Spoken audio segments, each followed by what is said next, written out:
Welcome so much. Thank you for joining me. You should be able to see my slides. Amanda, just give me thumbs up if you can hear me and see the slides. Okay. Thank you for joining me for part 3 of this series. This is part 3 on the margins of the Philip Roth Personal Library. So my name is Nadine Sergeyev, and I am the supervising librarian of the Philip Roth Personal Library. We opened in June of 2021 at the Newark Public Library. Part 1 of this series, which aired in August, was a general overview of the library and what you can expect to see when you visit. And part 2, which aired a few months later, was all about the ephemera that we found in the books when we processed them. So about 3,700 of the author Philip Roth's books are on display at the Newark Public Library. And about 70% that you see either contain markings or they are presentation copies, meaning they may not be marked up by Roth, but they will be signed to Roth by other authors. And the others contained loose materials inside, such as correspondence or notes. So the purpose of this presentation is to show you examples of the marginalia. So if you're just curious and want to know how an author such as Roth marked up his books, then you'll learn from this presentation. Or if you're a scholar who is planning to visit the collection, this could be helpful to you. I will not be interpreting the marginalia. I will simply be showing you photographs of it, and every now and then I'll read a couple of lines from it.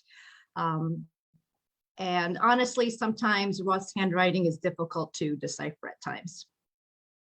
I should also mention that it was Roth's own stipulation that when researchers visit the library, there is no photography allowed of the marginalia. So we are allowed to do so for educational purposes, but if you're a scholar coming in to consult the collection, just be aware that any notes you take need to be done by hand.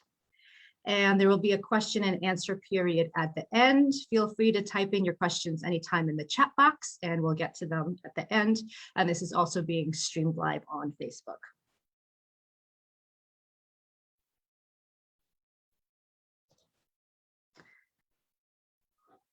Just wanted to start off this quote. So to read a novel requires a certain amount of concentration devoted to,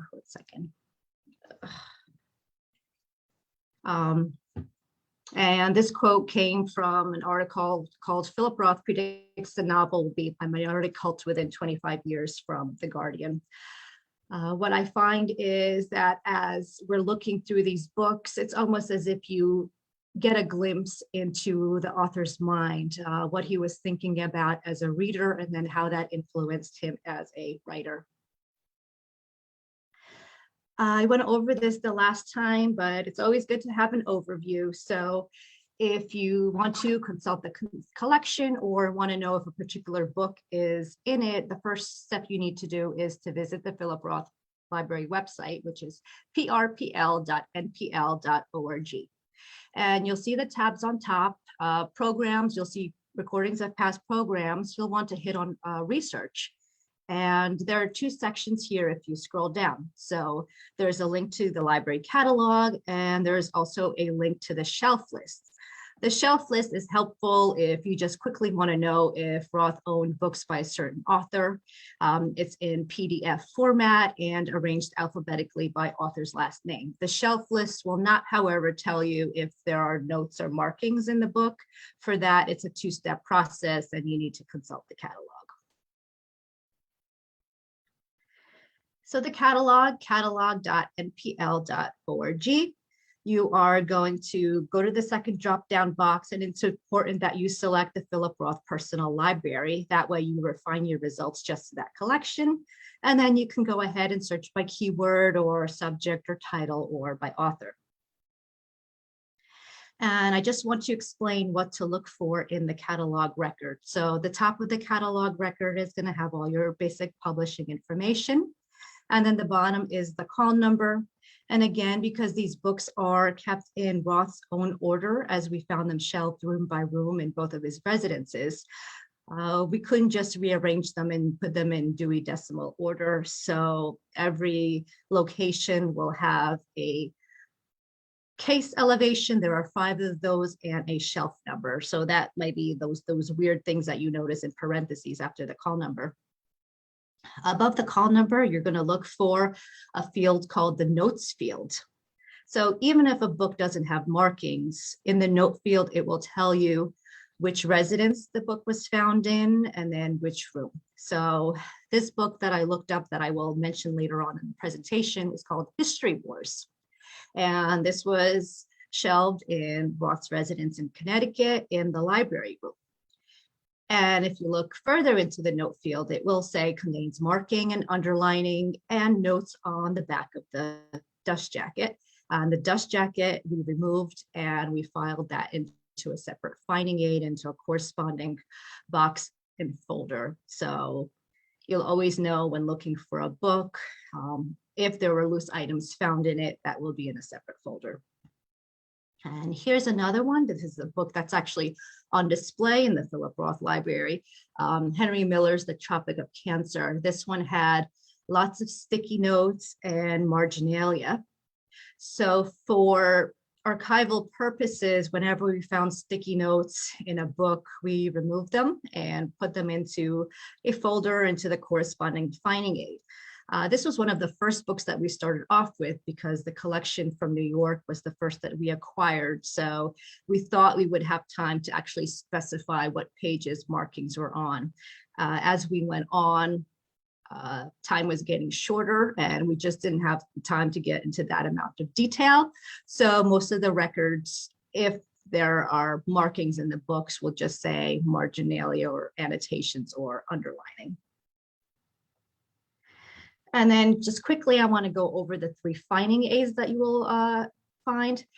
Here is the Philip Roth collection. So this consists of many boxes of loose materials we found inside of the books.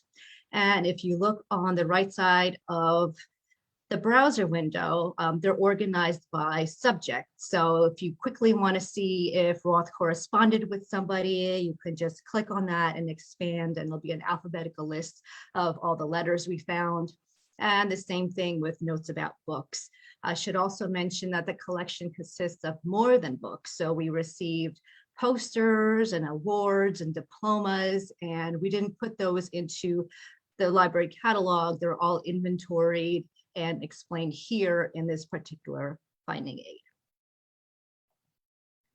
There are 2 other finding aids as well. One is the Joel Canaro collection, and Canaro was a friend who proofread many of Roth's works. So that collection consists of typescripts, and then a more recent gift are some inscribed copies of books and a wonderful poster.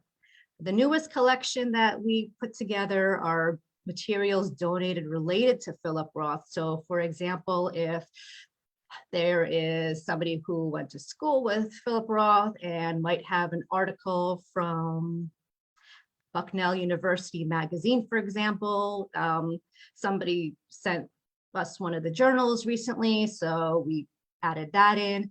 If somebody has correspondence, that goes in there too. So we're actively soliciting for this collection. So if there's anybody out there that has any materials related to Philip Roth that they would like to donate to us, it would be our pleasure to take them and to include them in this finding aid.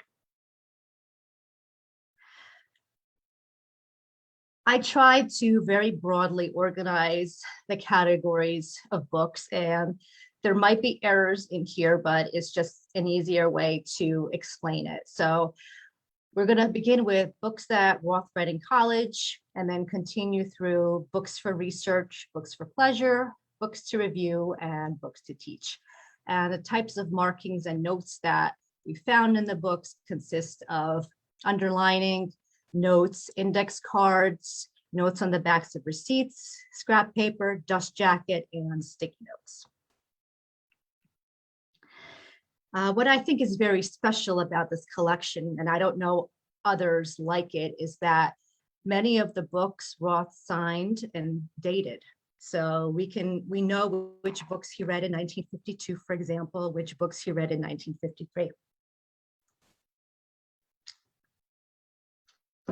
The books were assigned on the reverse of the front cover, usually in the lower left-hand corner. I'll show you some examples of that.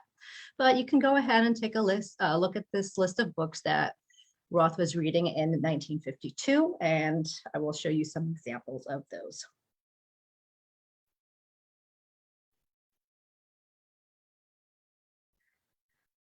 I'll start off with Chekhov's The Seagull. As you could see, there's the signature on the bottom there.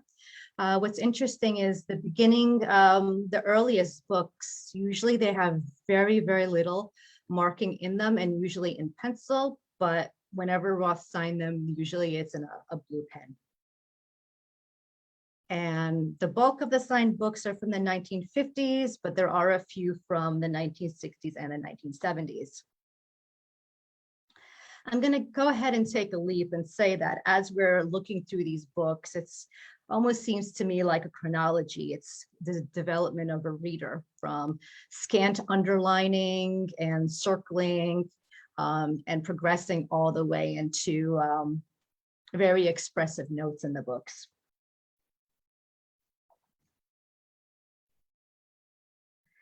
And here we have one of the modern library editions that Roth talked about. It's a Moliere. And this is what the earliest markings look like. So there's underlining, circling around paragraphs, and usually vertical lines on the sides of paragraphs.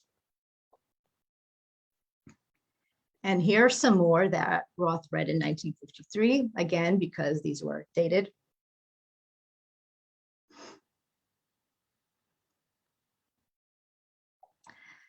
Here's a Thomas Wolfe. Roth really admired Wolfe and read many of his works. Again, very little marginalia except for the left side of page 12 where Roth writes, "Can't go home again." And then in a literary history of England, one vertical line next to a paragraph and a very simple remark, "Oh." And then in The Enormous Room, signed in 1953, a few more lines, again, always in pencil, these earliest ones, and Roth writes, "Confident."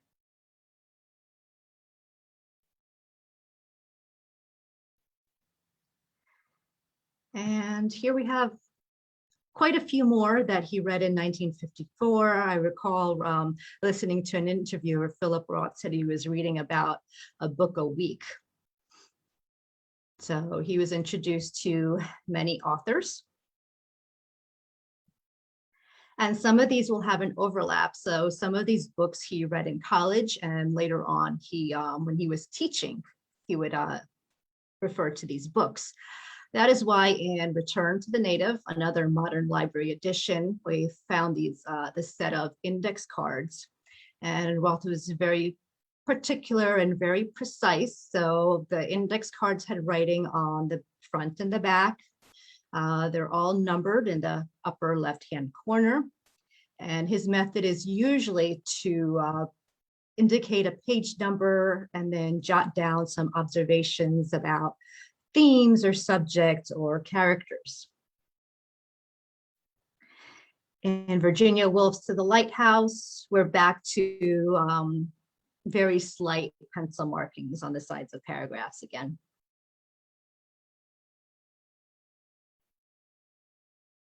And now moving on to books that Roth read for research.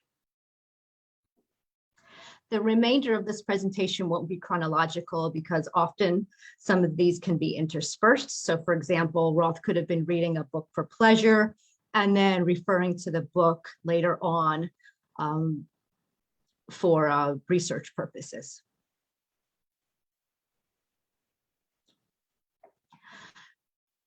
Roth was, again, very careful and very exact in his research. We learn by looking at his books and some of his correspondence that When something wasn't correct or wasn't factual, for example, in a book he was reading, when somebody referred to Hawaii as a state when the time period wasn't correct yet, he wrote them a letter saying, you might want to correct this. Or we have one letter on display where, he's telling the editor that a rifle is not a shotgun. In his books, he solicited first-person interviews and he wanted personal experiences, and then he supplemented those with research, for example, on stamps, polio, summer camp, politics, puppeteering, Newark, and wars. And often he would seek out every book that was published on a particular topic and buy those books used, because we found the invoices inside of the books. So very often these are books that are withdrawn from other public libraries or even from army bases. And then when he couldn't find a copy of a book, perhaps it was out of print or unavailable, it appears that he had a researcher go to a library and make a photocopy of the book, because we have those in the collection as well, bound photocopies of books.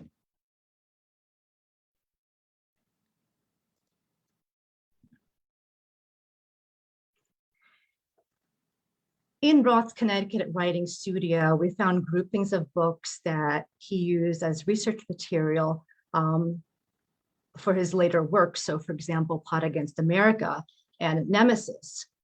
Here you can see a grouping of books about polio. And here's one of the books opened, A Paralyzing Fear, with lots of underlining in it. And then another book which he notes that the virus is in the feces and Spinal Tap. I like to refer to this as a table of contents, because in books, Roth will underline or make stars on certain pages, and then he'll go back to the title page and make a list of those page numbers with additional thoughts or what's so important about those page numbers.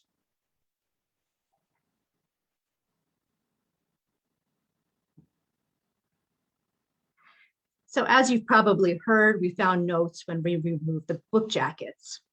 We were excited to find preliminary notes for I Married a Communist in a book called The Nightmare Decade, which is a source book for McCarthyism, which is on display in the Philip Roth Personal Library. And here is a similar example. These are notes that we found inside of a book called History Wars.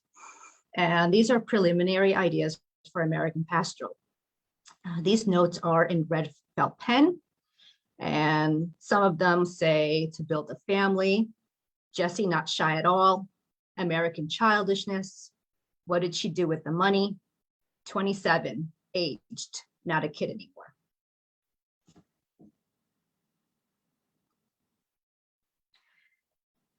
And here's one in Profits Without Honor. Here there are two types of black pen used, so the thicker pen is a little bit harder to read. There are notes about Trotsky in this one, and then I can make out a whole revolution just for me. And then in Heinz Jewish Comedy, this book contained notes in the book jacket on the flap, and also notes that were inserted into the book. So on the flap, we see a list of page numbers ranging from 525 to 751. And some of the observations are fear of mockery, self-censorship, feeling, and the well-known intensity of the Jews. And this is a bound photocopy of A Life in the 20th Century by Schlesinger. It's difficult to make out most of the handwriting because it's quite scrawled here. I can make out Our Life Under Lindbergh, Impeachment of Truman, To Have to Wreck One's Autonomy, and references to Mrs. Roosevelt and Casablanca.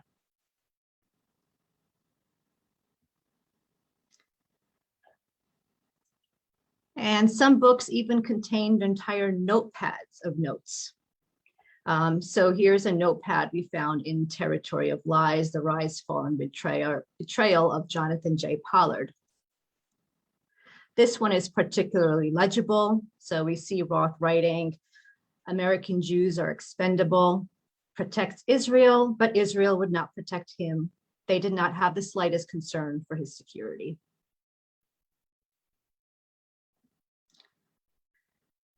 So I'll move on to now to books that Roth read for pleasure. So here is a copy of Anna Karenina, and Roth probably read this in college and read it again for pleasure, and maybe even taught it.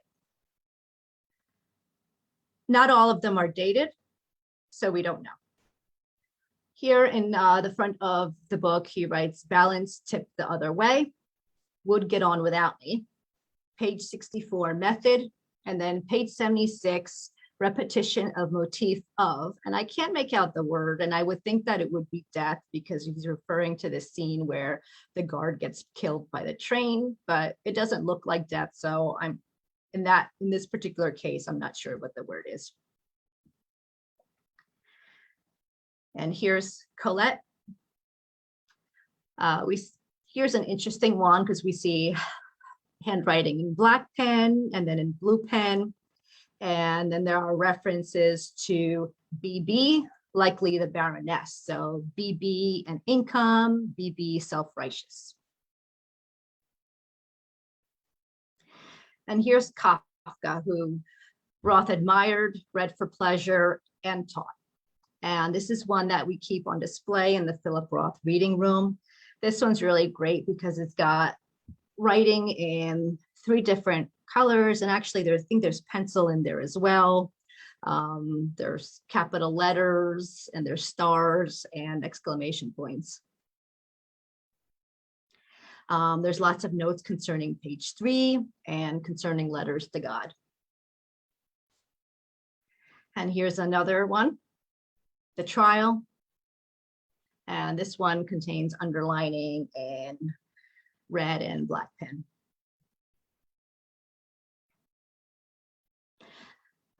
This is one of my favorites because you almost felt like you got into Roth's mind and knew what he was feeling as he was reading the book. He seemed annoyed from the minute that he opened this biography of Bellow.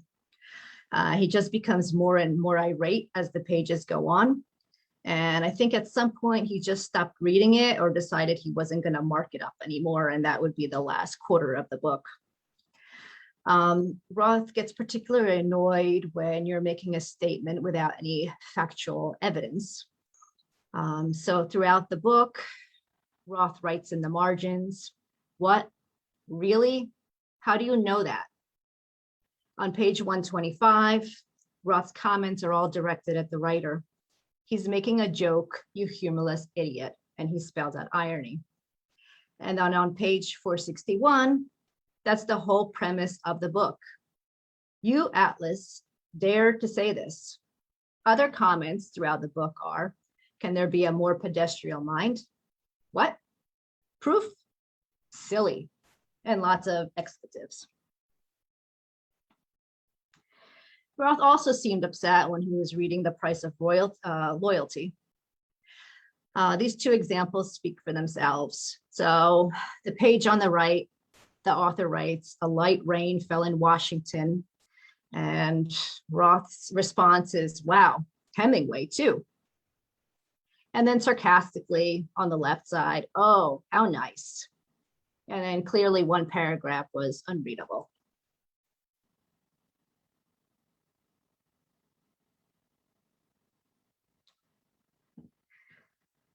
And here's Thomas Mann's essays, also on the inside of a book flap. Roth writes, the dogma of creed, the dignity and consecration of great age, and not everyone can be fruitful forever. And then in Melville's selected writings, there were sticky notes, which mostly contain the names of characters, but we also see God sacrifices his son and she wronged Jesus.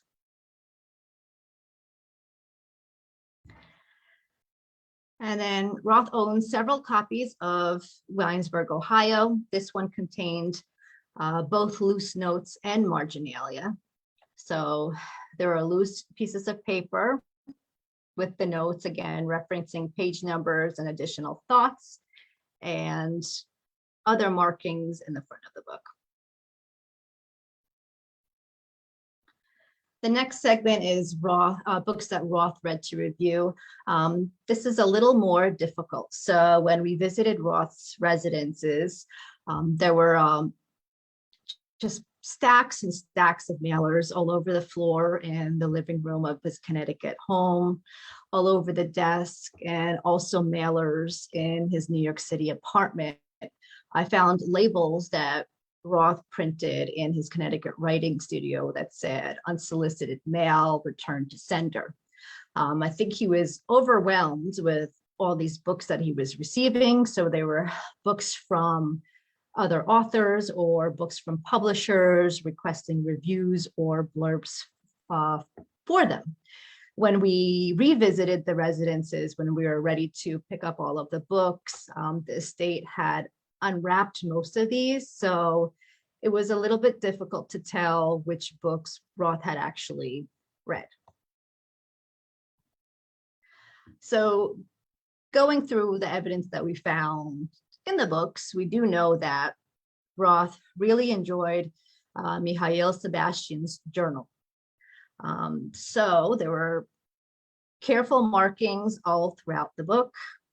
There was also a blurb that Roth wrote for the book. And whenever he wrote one of these, he always specified that it be used in its entirety, that excerpts of it not be used. And then inside of this book, there was also a letter to David Remnick, where Roth is raving about the book. And he also makes a list of other people that should be contacted in order to read and review the book.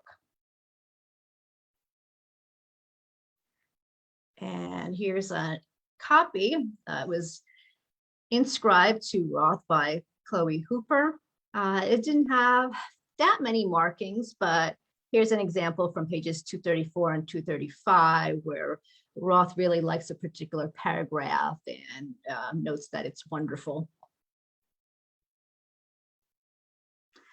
And then Kennedy Frazier's Ornament and Silence. And he writes, in her biography is my guess. And then books that Roth read to teach will be the last segment. Again, we still have a lot more work to do on this. I haven't solicited Roth's course lists from universities, so this is just what I've managed to find online. So he taught the literature of desire and the literature of the Holocaust. This is a book of reading short stories. We see Roth is marking tense, why, observe adverbs, tense, and transition. And then in Faust, more index cards referring to pages. So page 10, prologue, page 45, spirit that denies.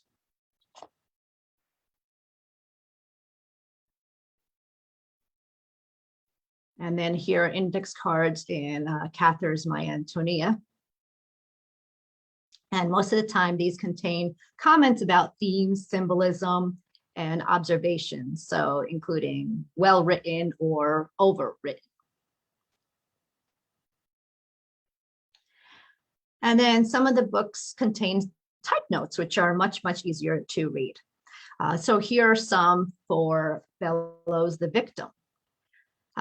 This book was published in 1947, and Roth recalls reading it 9 years later in Chicago. He makes a note, and this isn't clear, that he recently reread 2 books that opened up the world to him. And that's sort of in the middle of this page here.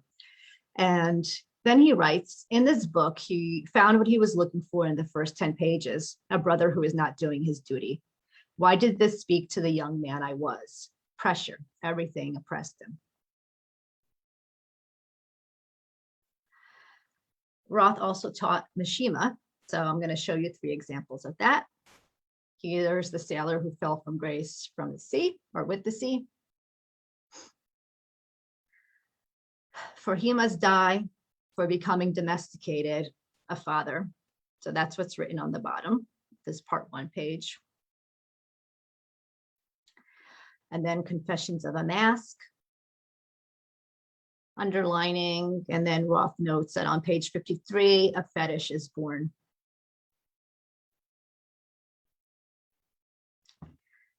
And then Death in Midsummer, we've got underlining in red and then notes in black pen.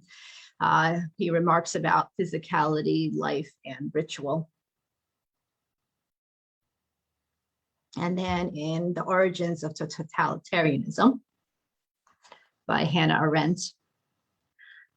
This book was shelved in Roth's Connecticut library with about 2,500 other books of nonfiction.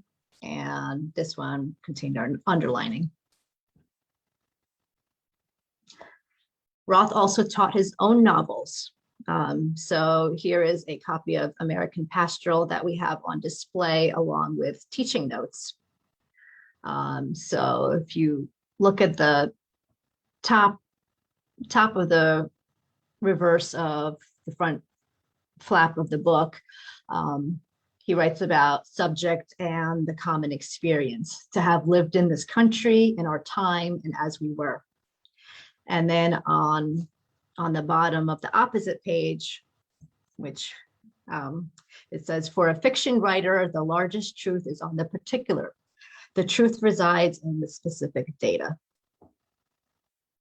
And then on the corresponding notes on yellow paper, on the very top, Roth writes down the class number and the building at Bard College where they'll be teaching the course. So the Alden Lane Center, room 115.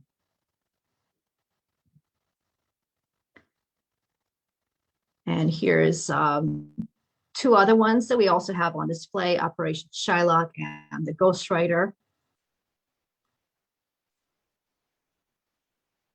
And here you could see lots of markings on the first 2 pages of Operation Shylock. And then in the Ghostwriter, underlining and many, many sticky notes. And then typed teaching notes for I Married a Communist, and then loose index cards that we found inside a paperback copy of Goodbye, Columbus.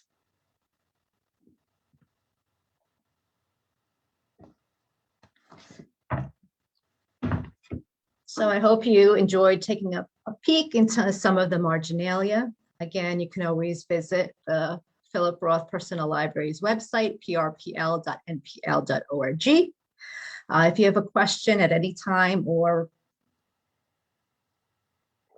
if there's something that you didn't get a chance to ask me tonight, you can always send an email to prpl@npl.org and follow us on social media for any news and interesting facts that I try to post about Roth on a weekly basis. And we're in the process of developing additional programming for 2022. So I'm going to take this time now in case anybody has any questions. Feel free to ask me. Are the index cards teaching notes for the Hardy novel? Yes, we believe so.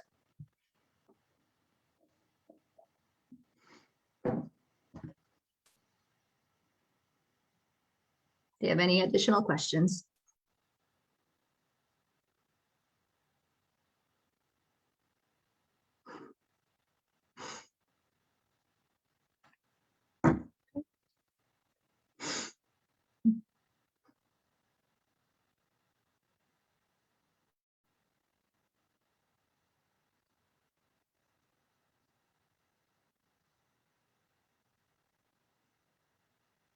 Okay, well, thank you very much. This presentation has been recorded, so it will be available on Facebook. And once we get the video, it will be on YouTube.